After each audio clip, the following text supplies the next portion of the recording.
Hello, and welcome to Spotlight. I'm Liz Waid. And I'm Ruby Jones. This programme uses a special English method of broadcasting. It is easier for people to understand, no matter where in the world they live.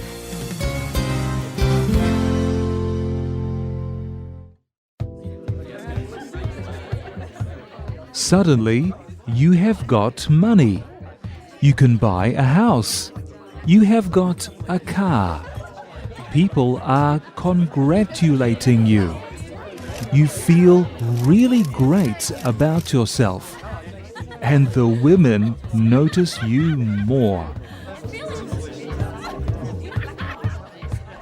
These are the words of Brad Thorn. Brad is a top sportsman in his home country of New Zealand. He plays the game of rugby. This sport is very popular in New Zealand. In fact, some would say it is the country's national sport. There are two kinds of rugby, league and union. And both kinds of game are extremely hard and physical. Brad Thorn has played rugby league and rugby union, and he is a star at both. Today, we tell Brad's story of how success affected his life in negative and positive ways.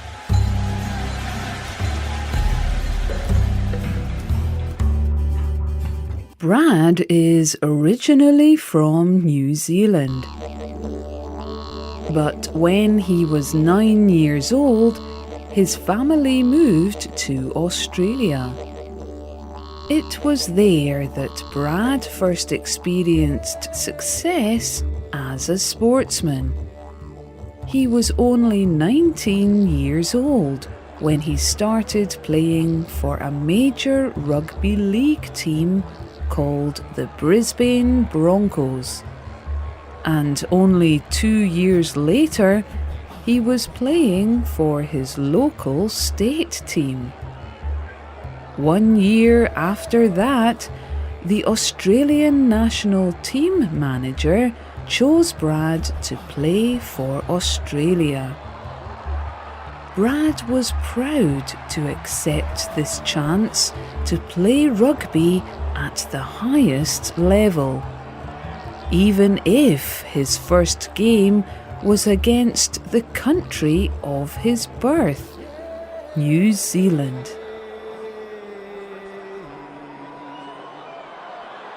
Before he knew what was happening, Brad had become a rich and famous sports star. And many things came with his success. Money, being famous, parties, girls.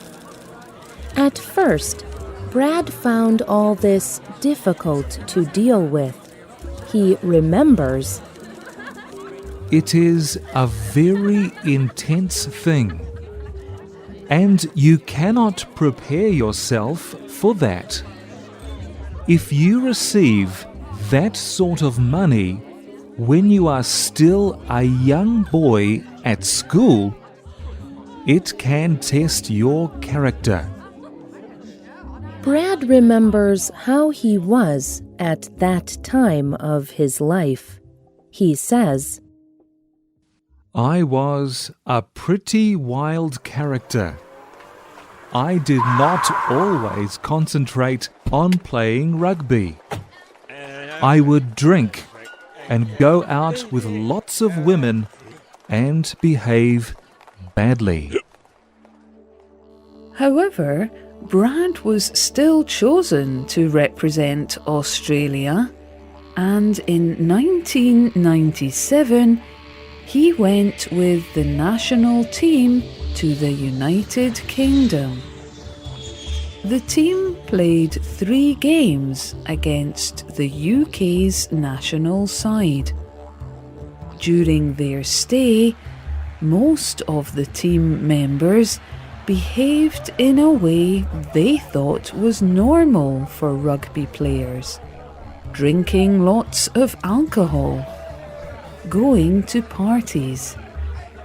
However, one of the Australian players did not behave like this. His name was Jason Stevens. Brad noticed that Jason was different from the rest of the team. When we travelled away from home as a team, we behaved wildly. But Jason did not do that. I talked to him a lot. Everyone says that you are weak to not drink loads of alcohol. You are weak if you do not have sex with any women. But it is the opposite. Saying no involves character.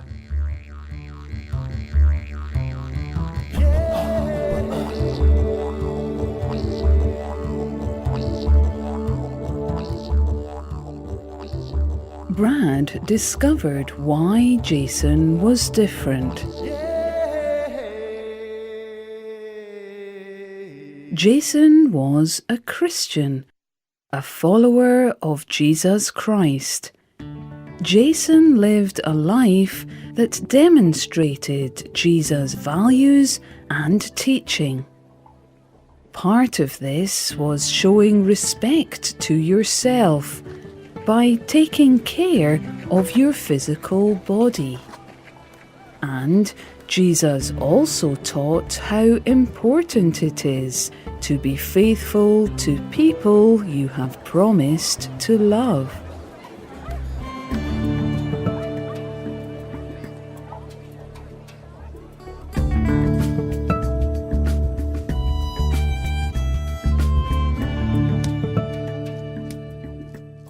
Brad knew that he was drinking too much alcohol, and it was having a negative effect in many areas of his life: playing rugby, relationships with his girlfriend and family. He wanted his life to change, so he talked to Jason Stephens about it. Brad remembers, Jason said that I should ask Jesus to forgive me for the things that I had done, and that I should ask Jesus Christ to teach me how to live well and follow Him. One day, back home, I decided to do what Jason said. I said a prayer. I told Jesus I regretted the things I had done. I asked Him to forgive me and help me turn my life around. Brad prayed that prayer in 1998. And since that time, he believes that his life has changed for the better. Alcohol no longer controls his behavior in the way it once did. He can now think much more clearly about what is important in life. He says, I do feel now I have a purpose.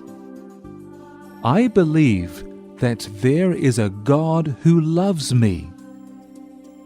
I want to be a good husband and father.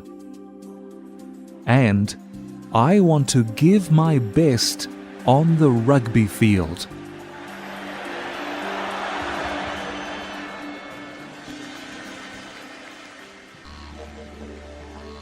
Brad moved back to his birth country of New Zealand in 2001. He got married the year after. And these were not the only changes for him. He decided to start playing rugby union instead of rugby league. And, as before, he experienced great success. He achieved the dreams he had when he was a boy. He always wanted to be an All Black, a member of the New Zealand national rugby team. The players wear black shirts and black shorts, and their skill brings fear to every team that faces them.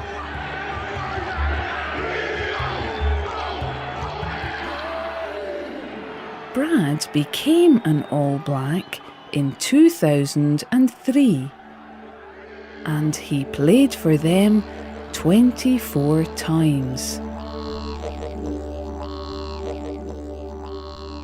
Brad returned to rugby league briefly for 2 years in 2005.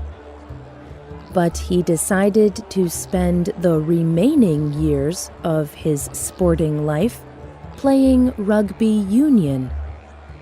This pleased the New Zealand rugby authorities. Steve Tew is the head of the New Zealand Rugby Union. He said, "We are very happy Brad is staying.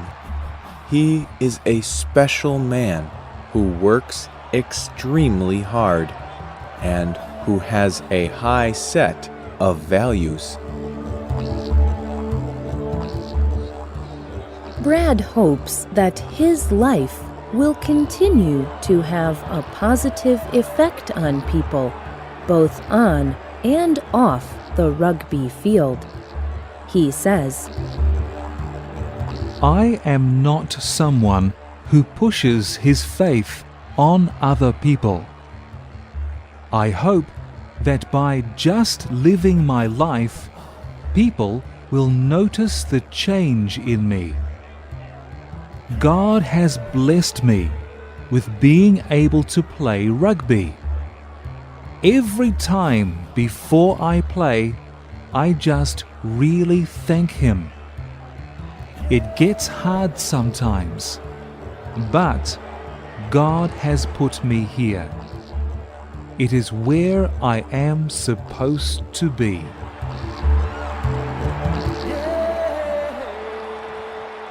The writer and producer of today's program was Ruby Jones. The voices you heard were from the United Kingdom, the United States, and New Zealand. All quotes were adapted and voiced by Spotlight. You can hear more Spotlight programs on our website at www.radioenglish.net. This program is called Brad Thorn, A Changed Life. Spotlight is on Facebook. Just search for Spotlight Radio. Thank you for listening. Goodbye.